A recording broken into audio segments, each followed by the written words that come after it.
1절부터 4절까지 같이 읽겠습니다. 시작. 그분께서 위를 보시며 부자들이 성전 보고에 예물을 넣는 것을 보시고 또 어떤 가난한 과부가 거기에 이 렙돈을 넣는 것도 보시고 이르시되 진실로 내가 너희에게 이르노니 이 가난한 과부가 그들 모두보다 더 많이 넣었도다.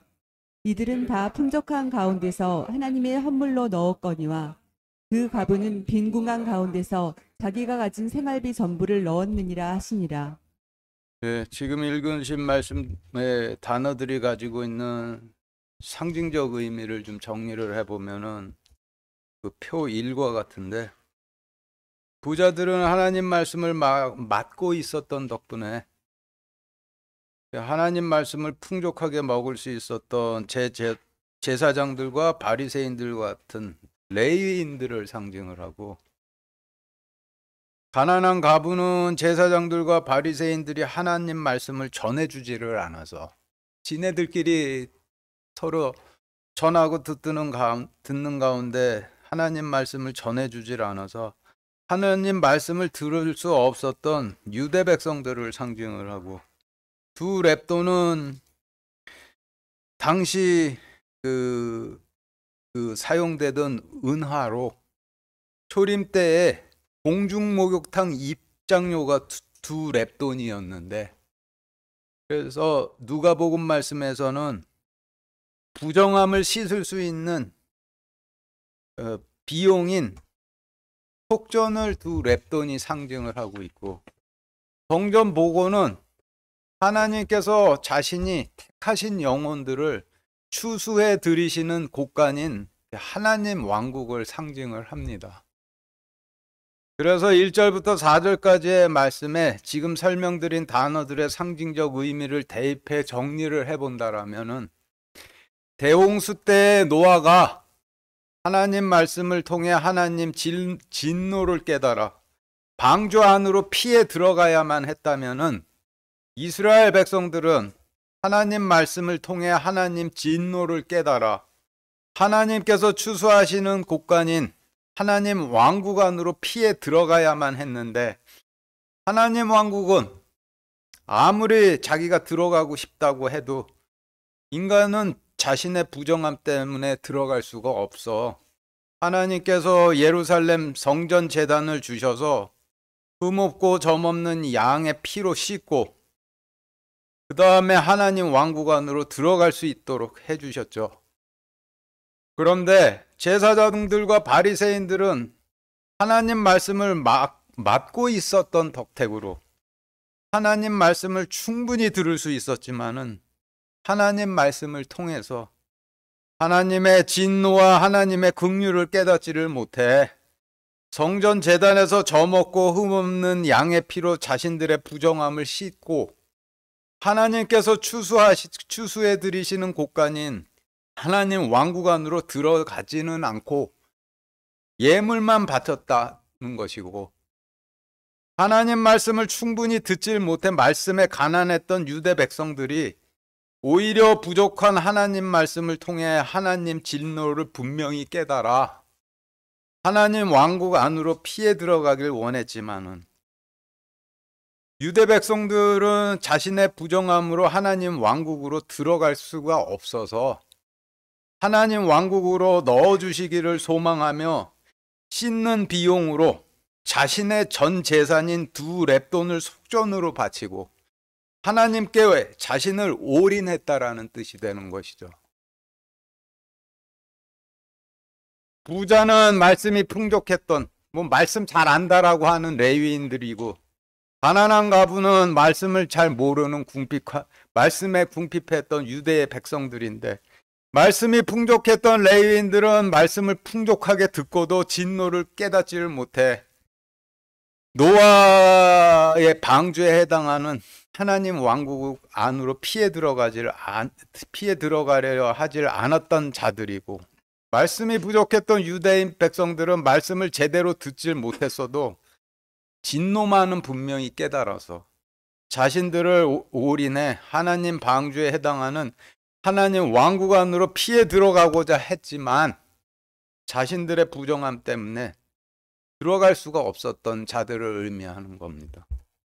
5절 6절 같이 읽겠습니다. 시작. 어떤 이들이 성전을 가리키며 그것이 좋은 돌과 예물로 꾸며진 것을 말하며 그분께서 이르시되 너희가 보는 이것들로 말하건대 날들이 이르느니 그때의 돌 하나도 다른 돌 위에 남지 아니하고 다 무너지리라 하시매. 지금 읽으신 말씀에서 좋은 돌과 예물로 꾸며진 성전은 앞에서 부자들이 풍족한 가운데 하나님께 바친 예물들로 꾸민 성전을 의미하죠. 하나님께서 말씀과 제단을 주신 이유는 말씀으로는 하나님 진노를 깨닫고 제단에선 양의 피로 자신의 부정함을 깨끗이 씻어 성전으로 상징하고 있는 하나님 왕국 안으로 들어갈 수 있도록 해주신 것이니 성전 앞 제단에서는 항상 성전 앞 제단에는 항상 부정함을 씻기는 피가 존재를 해 피 냄새가 진동을 하고 고통으로 울부짖는 소리가 들리는 처참함이 존재하는 곳이 되는데 그런데 성전을 좋은 돌로 건축학적으로 아름답게 짓고 예물로 꾸며 놓으면은 피가 튀고 피 냄새가 진동하는 제단은 좋은 돌과 예물로 꾸며 놓은 성전과 전혀 어울리지를 않으니 피가 튀고 피 냄새가 진동하는 제단은 자동적으로 후순위로 밀리다가 멀리 치워버리게 되는 것이죠. 그러면은 부정함을 씻기시는 제단의 기능이 제대로 작동하지를 않아서 곡간으로 걷어들이는 그 기능은 곡간으로 걷어들이는 추수가 더 이상 되지를 않으니 추수 못하는 이런 성전들이 돌 위에 돌 하나도 남지 않고 전부 무너져 내릴 것이라 하시는 말씀이 되는 거예요. 그리고 교회 시대에는 십자가가 부정함을 씻기시는 피가 흐르고 피 냄새가 진동해야 할 처참하고 두려운 제단이니 교회는 이런 인상을 풍기고 있어야 하고 이런 말씀을 전하고 있어야만 되는 것이죠. 그런데 교회를 좋은 돌과 예물로 꾸며 놓으면 역시 씻기시는 제단은 후순위로 밀려나서 추수하는 씻기시는 기능이 작동을 안 해 추수가 안 되게 되니 추수 못하는 좋은 돌과 예물로 꾸며져 있는 교회들 역시 돌 위에 돌 하나도 남지 않고 전부 무너져 내릴 것이라는 그런 뜻의 말씀인데 지구상에 존재하는 좋은 돌과 예물로 꾸며져 있는 모든 교회 건물들이 돌 위에 돌 하나도 남지 않고 모조리 전부 무너져 내리는 때는 온 땅과 온 하늘이 불에 잠기도록 침례하시는 마지막 때가 되겠죠.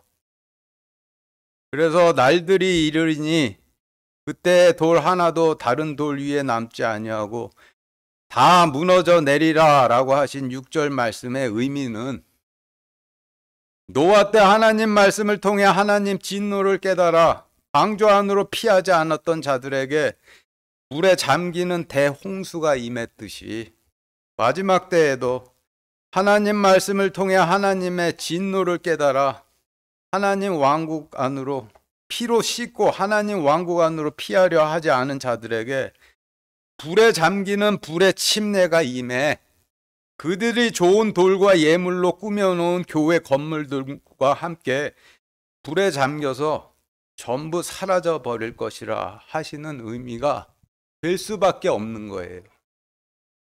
1절 같이 읽겠습니다. 시작. 그들이 그분께 여쭈어 이르되 선생님이여 그런데 어느 때에 이런 일들이 있으리이까 또 이런 일들이 일어날 때 무슨 표적이 있으리이까 하니 7절에서 주님을 선생님이라고 부르는 자가 질문을 드렸는데 하나님을 선생님이라고 부르는 사람이니 예, 주님께서 말씀하시는 일을 전혀 이해를 못하고 지금 질문을 드리고 있는 것이 되겠죠. 예, 주님을 선생님이라고 부르고 있는 이 사람은 날이 이르리니 그때 돌 하나도 다른 돌 위에 남지 아니하고 다 무너지리라 라고 하신 말씀의 의미를 단지 예루살렘 성전에 관해 하시는 말씀이라고 제한적으로 이해를 해서 언제 예루살렘 성전이 전부 무너져 내립니까?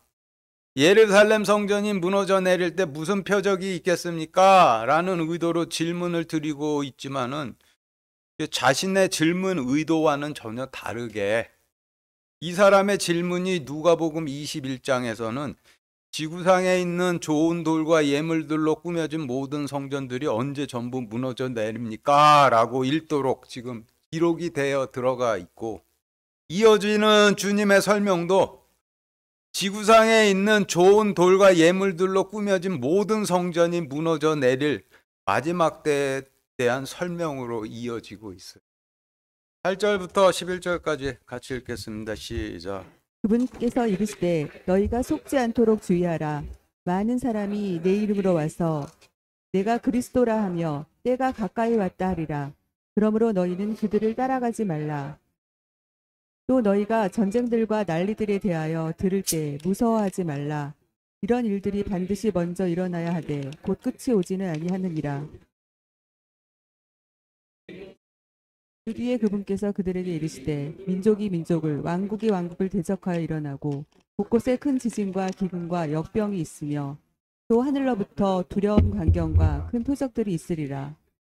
지금 읽으신 말씀은 노아 때 방주 안으로 피하지 않은 자들에게 물로 침례하는 대홍수가 임했듯이 마지막 때 좋은 돌과 예물로 성전을 꾸미고 하나님 왕국 안으로 피하지 않은 부자들에게 불의 침례가 임하게 되는데, 불로 온 땅과 온 하늘을 침례하시는 종말에 앞서 먼저 자신이 그리스도라 하는 자들이 등장을 하게 되고, 그 다음에 전쟁과 난리의 소식을 듣게 되고, 그 다음에 민족과 민족, 왕국과 왕국 간의 전쟁이 발발을 하고, 그 다음에 큰 지진과 기근과 역병이 오고, 그 다음에 하늘로부터 두려운 광경과 큰 표적들이 올 거라 하시는 말씀인데, 간단하게 정리를 해본다라면은 계시록에 자세하게 설명이 된 7년 대환란이 먼저 올 거라는 말씀이 되죠. 그래서 8절부터 11절 말씀은 추수 못하는 좋은 돌과 예물로 꾸며진 성전들이 돌 위에 돌 하나도 남질 않고 전부 무너져 내리는 종말의 전조와 표적으로 7년 대환란이 먼저 올 것이라는 그런 말씀이 되는 거예요. 미국 서부 연안 전체와 그 위 알라스카에서 베링해를 넘어서 러시아, 일본, 대만, 필리핀, 인도네시아, 하와이에서 칠레, 페루에 이르기까지 태평양을 동그랗게 싸고 있는 연안대를 불의 고리라고 하는데, 노상 지진이 발생하는 매우 불안정한 지진대죠.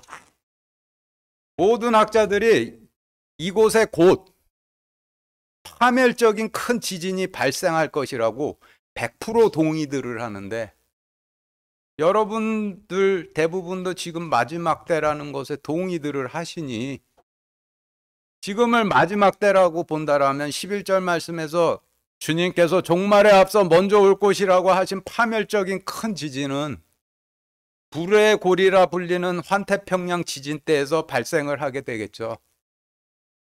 12절부터 24절까지 같이 읽겠습니다. 시작. 그러나 이 모든 일들이 있기 전에 그들이 내 이름으로 인하여 너희에게 손을 대어 너희를 핍박하고 회당과 감옥에 넘겨주며 왕들과 치리자들 앞에 끌려가려니와 그것이 너희에게 증언의 기회로 바뀌리라. 그러므로 너희가 대답할 것을 미리 공개하지 않으리라고 마음속에 정하라. 너희의 모든 대적들이 능히 반박하거나 대항하지 못할 입과 지혜를 내가 너희에게 주리라.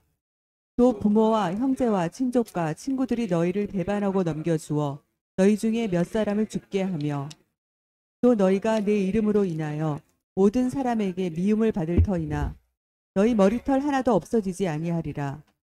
너희는 인내로 너의 혼을 소유하라. 너희가 예루살렘이 군대들에게 에워싸이는 것을 보거든 그것의 황폐함이 가까이 이른 줄 알라.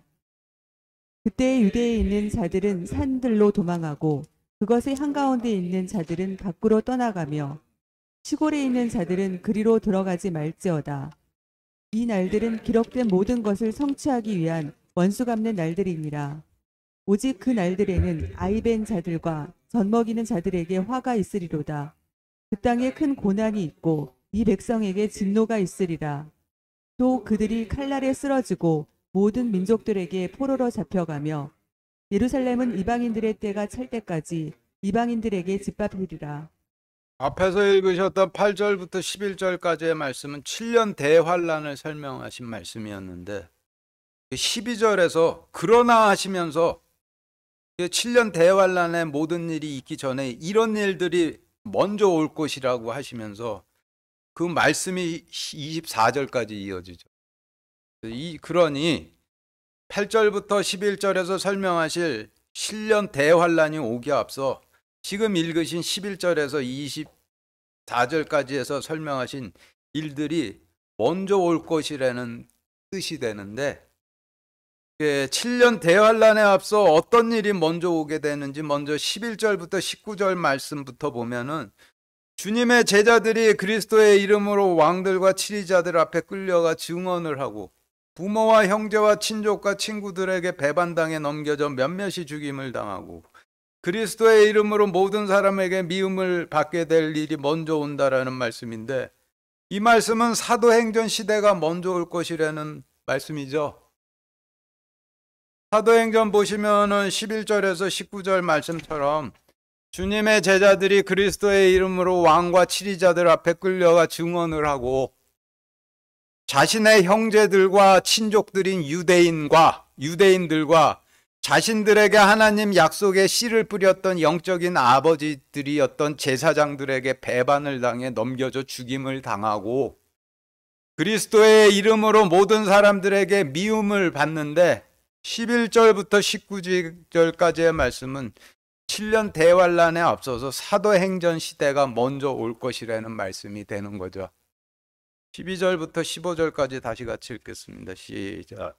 그러나 이 모든 일들이 있기 전에 그들이 내 이름으로 인하여 너희에게 손을 대어 너희를 핍박하고 회당과 감옥에 넘겨주며 왕들과 치리자들 앞에 끌어가려니와 그것이 너희에게 증언의 기회로 바뀌리라. 그러므로 너희가 대답할 것을 미리 궁리하지 않으리라고 마음속에 정하라. 너희의 모든 대적들이 능히 반박하거나 대항하지 못할 입과 지혜를 내가 너희에게 주리라. 네, 잠시만요. 지금 읽으신 말씀은 사도행전 때 주님의 제자들이 왕과 치리자들에게 끌려갔을 때 주님께서 말씀을 주셔서 증언하게 될 것이라는 말씀인데 사도행전 시대에 주님의 제자들이 왕들과 치리자들에게 끌려가 했을 증언의 성질을 오늘 말씀으로 비추어 본다라면은 노아나 요나처럼 곧 심판이 임할 것이니 회개하고 피하라라는 증언이 되었겠죠. 요나가 니느웨로 가서 곧 심판이 임할 것이라고 증언했듯이 대홍수전에 노아가 곧 심판이 임할 것이라고 증언했듯이 주님의 제자들도 왕과 치리자들 앞에 끌려갔을 때 누가복음 21장 말씀을 성령님으로 깨달아서 곧 심판이 임할 것이라고 증언을 했었을 것이 될 수밖에 없겠죠. 20절 다시 같이 읽겠습니다. 시작. 너희가 예루살렘이 군대들에게 에워싸이는 것을 보거든 그것의 황폐함이 가까이 이른 줄 알라. 역사 기록을 볼 때 사도행전 시대 때 주님의 제자들이 왕들과 치리자들에게 끌려가 심판이 곧 임할 것이라고 증언하고 난 후 바로 유대 왕국이 로마 통치에 반란을 일으켜서 유대 로마 간의 전쟁이 발발해 20절 말씀처럼 예루살렘 성이 로마군에게 에워싸임을 당하게 되죠. 유대인들이 로마 통치에 대해 반란을 일으키니 로마군이 이집트 다마스쿠스에서 군대들을 총동원해 예루살렘을 포위한 후 총공세를 이제 펴려고 하는데, 그때 마침 로마 황제였던 네로가 갑작스럽게 죽어서 예루살렘 공격의 총사령관이었던 베스파시아누스가 로마로 호출돼 로마로가 원로원의 추대로 새로운 황제로 취임을 하게 돼요. 네로의 갑작스러운 죽음으로 예루살렘 총공격 사령관이 1년 반 동안이나 공석으로 있어 이 기간 동안 예루살렘 성이 로마군에게 포위된 채 휴전 상태로 지내게 되었는데, 휴전 초기에야 유대 반란군이나 로마군이나 양측 모두 긴장 상태로 있었지만은 1년 반이나 되는 기간을 총사령관도 없이 지휘관도 없이 휴전 상태로 지내다 보니 로마군뿐만 아니라 유대 반란군도 긴장이 풀어져 갖고 나중에는 민간인 유대인들이 예루살렘 성을 자유롭게 드나들었다라고 해요. 그런데 새롭게 로마 황제로 취임한 베스파시아누스가 1년 반 만에 새로운 사령관을 임명을 해 예루살렘 성 재공격을 명령했는데, 그 직전이 마침 6월절이어서 전국에 흩어져 있던 유대인들이 평상시처럼 6월절을 나기 위해 예루살렘 성을 찾았다가 로마 황제의 예루살렘 총공격 명령으로 무려 110만 명이나 되는 유대인들이 예루살렘 성에 포위돼 갇혔다라고 해야 합니다. 21절부터 22절까지 같이 읽겠습니다. 시작. 그때 유대에 있는 자들은 산들로 도망하고 그것의 한가운데 있는 자들은 밖으로 떠나가며 시골에 있는 자들은 그리로 들어가지 말지어다. 이 날들은 기록된 모든 것을 성취하기 위한 원수 갚는 날들이니라. 예루살렘 성이 로마군에게 포위된 상태에서 네로가 갑작스럽게 죽어 예루살렘 공격 총사령관이 로마로 불려가 공석 상태에서 1년 반 동이나 휴전 상태로 양측이 지내다 보니 유대 반란군이나 로마군이나 다 양쪽 다 긴장이 풀려 휴전 말기에는 민간인 유대인들이 예루살렘 성을 평상시처럼 드나들었다라고 하는데, 지금 읽으신 21절 말씀은 유대 반란군과 로마군이 느슨한 상태의 휴전 상태에 있건 맹렬한 전투 중에 있건 예루살렘이 군대에게 에워싸이는 날은 원수 갚는 날에 속한 날이니 예루살렘에 들락날락되지 말고 유대에 있는 자들은 산으로 도망을 하고 유대 한가운데인 예루살렘 성 안에 있는 자들은 예루살렘 성 바깥으로 떠나며 시골에 있는 자들도 유월절 나겠다 예루살렘 성 안으로 들어가지 말라라고 하시는 말씀이 되는 것이죠. 아무리 로마 군대가 예루살렘 성을 느슨하게 포위한 채 휴전 상태에 있다 하더라도 그때는 원수 갚는 날에 속한 날들이니 무조건 피해서 화를 면하라 라고 주신 말씀인데, 그런데 주님을 자신의 통치자로 받아들이지 않은 유대인들이라면은 주님 명령과 제자들의 증언 무시하고 유월절을 맞아 예루살렘 성으로 유월절 나겠다고 들어갔겠죠.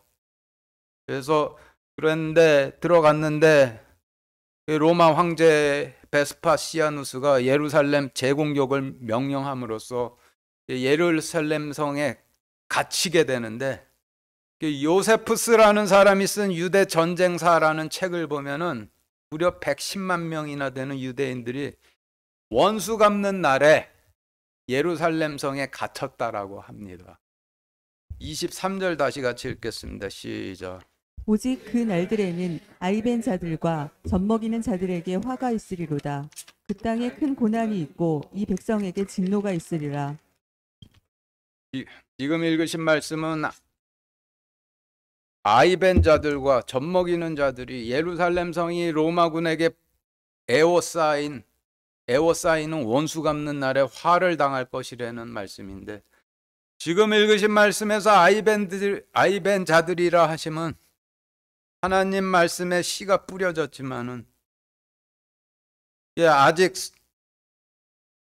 성령님 안에서 새로운 생명체로 태어나질 않은 영혼들을 상징을 하고, 젖먹이는 자들이라 하시면 태어나긴 했으나 모든 죄를 용서받았다는 젖과 같은 말씀만 먹을 수가 있고, 떠나라 하시는 고기와 같은 명령에는 순종할 수 없는 영혼들을 의미를 하죠.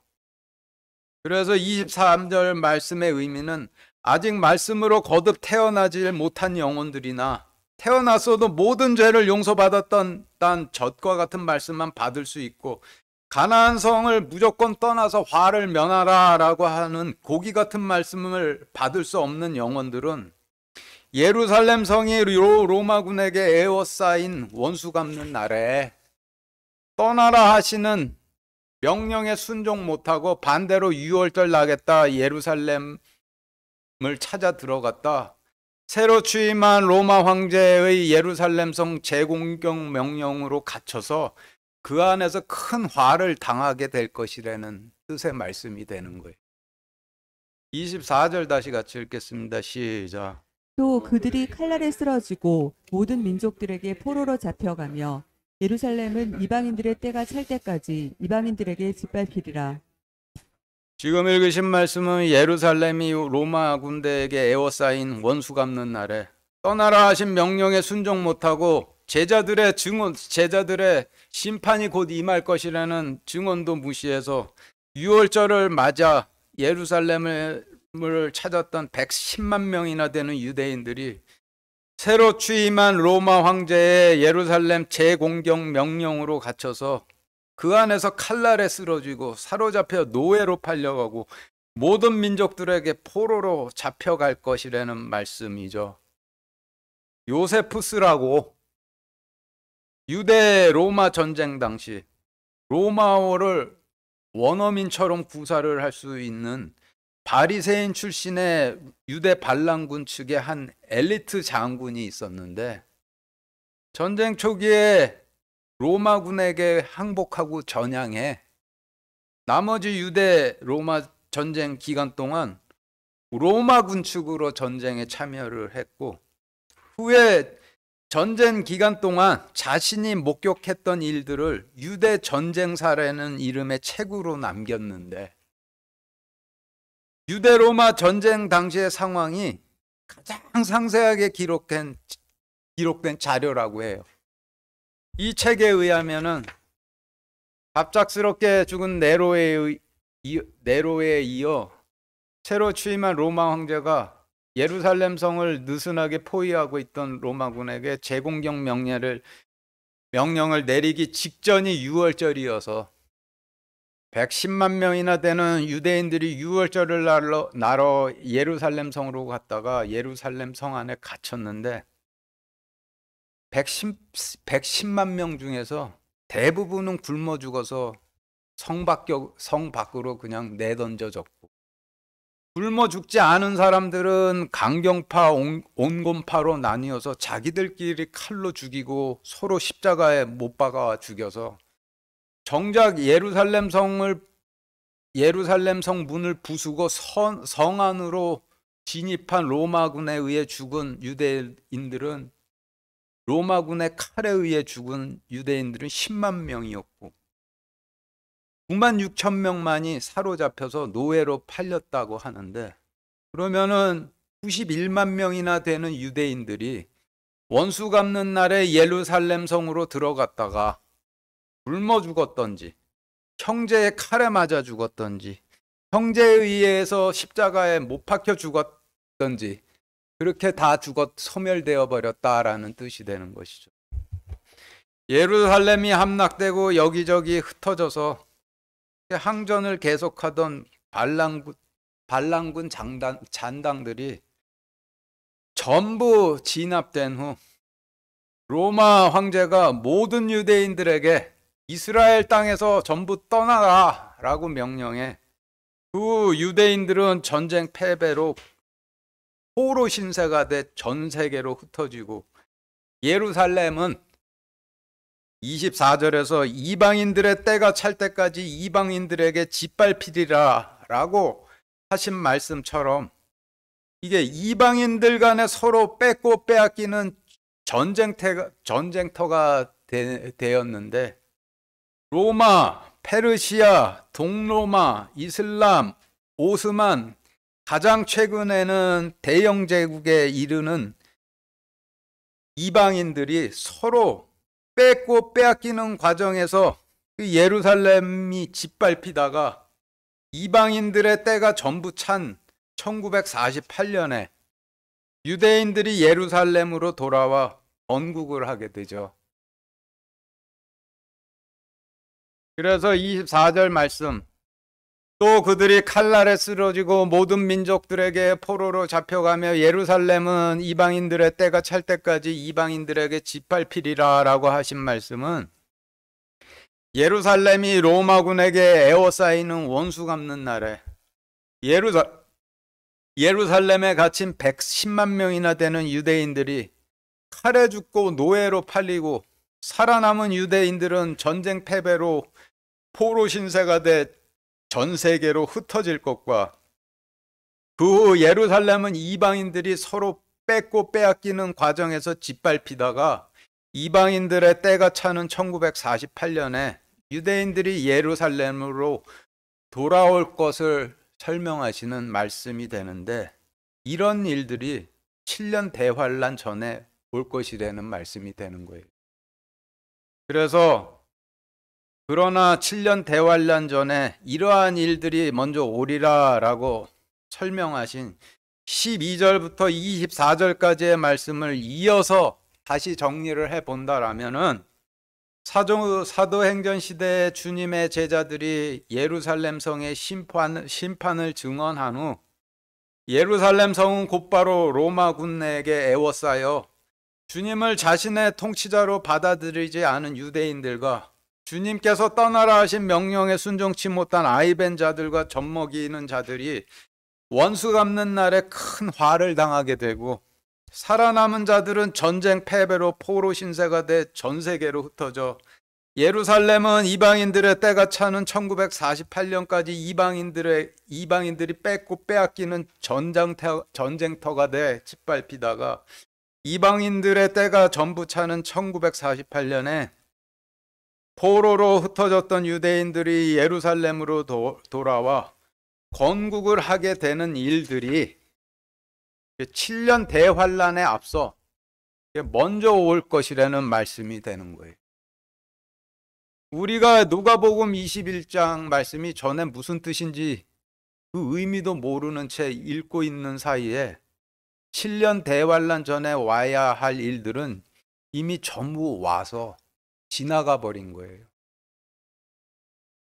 그러면은 곧 자신이 그리스도라 하는 자들이 등장을 하고 전쟁과 난리의 소식을 듣고 민족과 민족, 왕국과 왕국 간의 전쟁이 발발하고 큰 지진과 기근과 역병이 오고 하늘로부터 두려운 광경과 큰 표적들이 나타나는 7년 대환이 바로 올 순서가 되는 것이죠. 25절부터 27절까지 같이 읽겠습니다. 시작. 또 해와 달과 별들에는 표적들이 있고 땅에는 민족들의 고난과 혼란이 있으며 바다와 파도가 울부짖으리로다. 땅에 임하는 그 일들을 내다보는 것으로 인해 두려움으로 인해 사람들의 마음이 그들이 기진하게 하리니 이는 하늘의 권능들이 흔들릴 것이기 때문이라.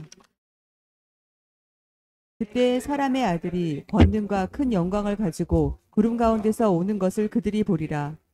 8절에서 11절 말씀에 8절에서 11절까지 말씀에서는 7년 대환란에 대해서 설명을 하셨고 12절부터 24절까지의 말씀에서는 그러나 이와 같은 일들이 먼저 오리라 라고 하셨는데, 그 일들은 사도행전 시대에 주님의 제자들이 예루살렘 성의 심판을 증언한 후 예루살렘 성은 곧바로 로마 군대에 에워싸여 주님을 자신의 통치자로 받아들이지 않은 유대인들과 주님께서 떠나라 하신 명령에 순종치 못한 아이벤 자들과 젖먹이는 자들이 원수 갚는 날에 큰 화를 당하게 되고, 살아남은 자들은 전쟁의 패배로 포로 신세가 돼 전 세계로 흩어져 예루살렘은 이방인들의 때가 차는 1948년까지 이방인들이 뺏고 빼앗는 전쟁터가 돼 짓밟히다가 이방인들의 때가 전부 차는 1948년에 포로로 흩어졌던 유대인들이 예루살렘으로 돌아와 건국하는 일들인데, 이미 전부 다 온 일들이죠. 그리고 이어지는 말씀은 앞으로 오게 될 일들인데, 7년 대환란의 끝에 있을 온 땅과 온 하늘이 불에 잠기는 마지막 때가 되고, 그래서 지금까지의 설명을 토대로 누가복음 21장 말씀의 전체 구성을 한번 생각해 보면은, 누가복음 21장 말씀은 온 땅과 온 하늘을 불로 침례하시는 종말 때까지의 시간표를 세 기간으로 나눠 설명을 해 주시는 구성으로 되어 있는데, 표로 정리를 해보면 표 2와 같아요.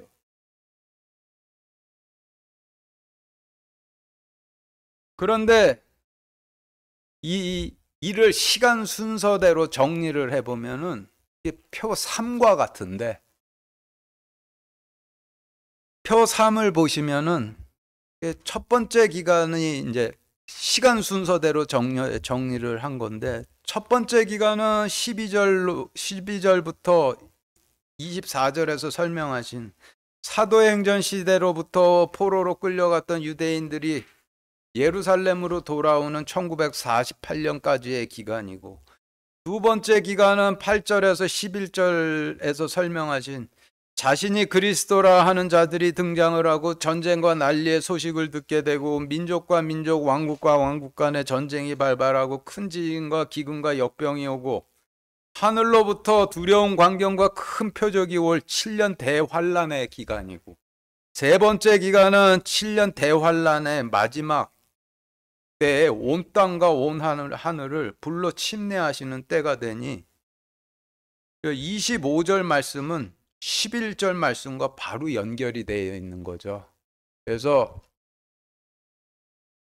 지금 누가복음 21장 말씀은 7년 대환란 사이에 먼저 오게 될 사도행전으로부터 포로로 끌려갔던 로마 유대인들이 예루살렘으로 돌아오는 1948년까지의 시기가 끼워져 들어가 있는 구성으로 되어 있는 거예요.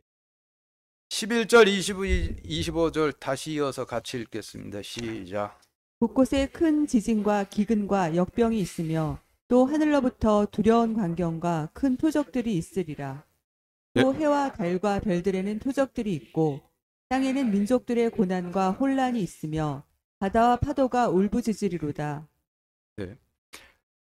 지금 읽으신 바와 같이 원래는 11절 말씀과 25절 말씀이 이어져 있는데, 지금 누가복음 말씀에는 그 사이에 먼저 올 일이라고 하신 사도행전 시대로부터 포로로 끌려갔던 유대인들이 예루살렘으로 돌아오는 1948년까지의 일들을 설명하신 12절부터 24절까지의 말씀이 끼워져 들어가 있는 것이 되는 거예요. 25절, 26절 다시 같이 읽겠습니다. 시작.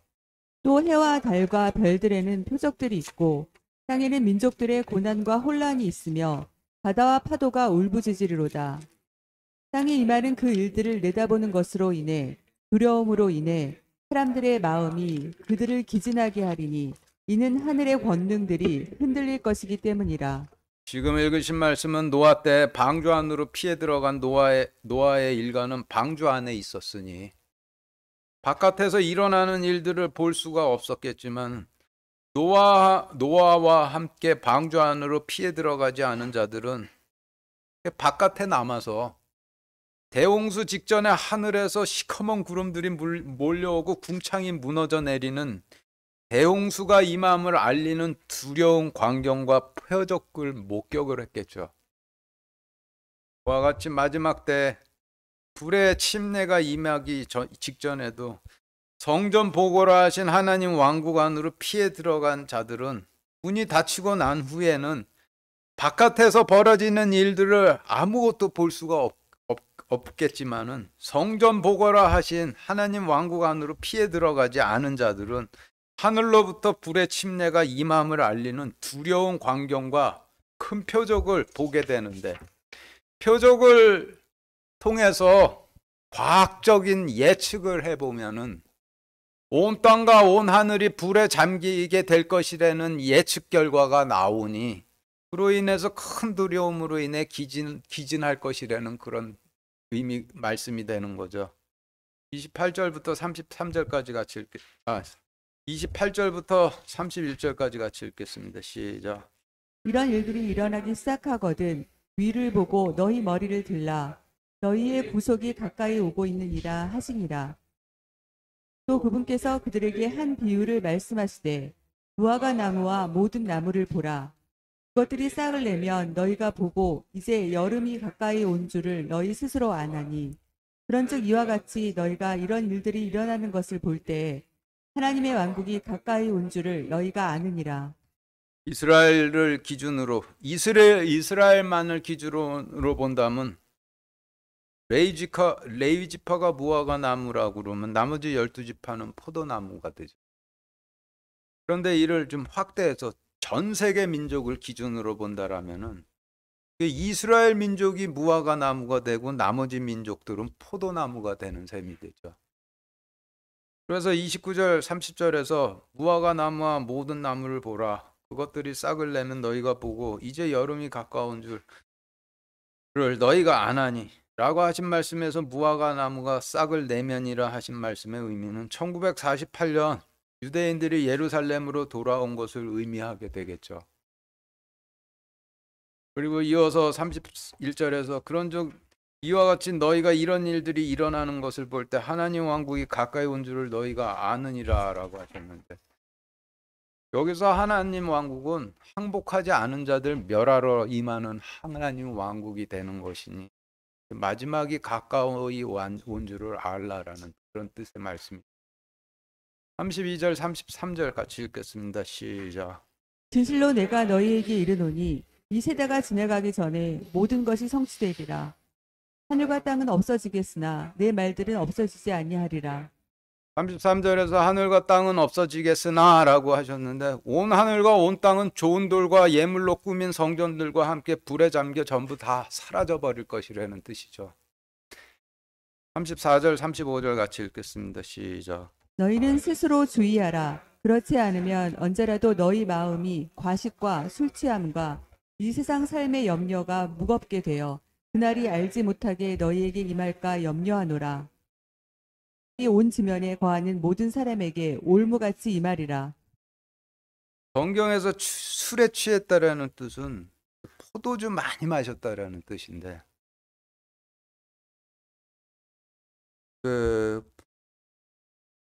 포도주는 그 제단의 피를 의미하죠. 그래서 포도주를 많이 마셨다는 뜻은 제단에서 제단의 보혈은 씻으라고 주신 건데, 씻지는 않고 제단의 피를 많이 마시고 하나님 왕국 안으로는 들어가지를 않고 자신이 구원받았다라고 취해서 자신에게 올무처럼 임할 종말을 깨닫지를 못하는 사람들을 의미하는데, 오늘 말씀에서 보면은 좋은 돌과 예물로 성전들을 꾸미고 제단은 멀리 치워버리고, 그리고 피가 튀기고 피냄새가 진동을 하고 그 처참함이 존재하는 그런 말씀을 전하지 않는 부자들을 의미하게 되겠죠. 36절 같이 읽겠습니다. 시작. 그러므로 너희가 앞으로 일어날 이 모든 일을 피하고 사람의 아들 앞에 서기에 합당한 자로 여겨지도록 항상 기도하며 깨어있으라 하시니라. 지금 읽으신 말씀에서 일어날 이 모든 일을 피하고 사람의 아들 앞에서 서기에 합당한 자는 바리새인들이 말씀을 제대로 전해주질 않아서 말씀에 가난했지만은 그렇지만은 부족한 말씀을 통해서 하나님의 진노를 깨달아 자신의 부정함을 씻고 하나님 왕국 안으로 들어가길 소망해 했던 앞에서 나왔던 가난한 과부가 되는 것이죠. 그런데 가난한 과부는 유대 백성들을 상징하고 있죠. 37절 38절 같이 읽겠습니다. 시작. 그분께서 낮에는 성전에서 가르치시고 밤에는 나가서 올리브산이라 하는 산에서 머무시니 온 백성이 그분의 말씀을 들으려고 아침에 일찍 성전으로 그분께 나아가더라. 마치겠습니다.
하겠습니다. 하나님 오늘 누가복음 21장 말씀을 깨닫게 해주셨는데 마치 그 왕들과 치리자들에게 끌려갔던 그 주님의 제자들이 제자들에게 누가복음 21장 말씀을 깨닫게 해주셨듯이 그와 같이 또 깨닫게 해주시는 것이 아닌가라고 생각을 하게 됩니다. 이 말씀을 듣고 앞으로 임할 것을 피할 수 있고 그래서 주님 앞에 설 수 있도록 저희가 깨어서 기도하면서 주님께서 가라고 하신 그 길로 이방인들의 길로 가도록 그렇게 허락하여 주시옵소서. 예수 그리스도 이름으로 기도드렸습니다. 아멘.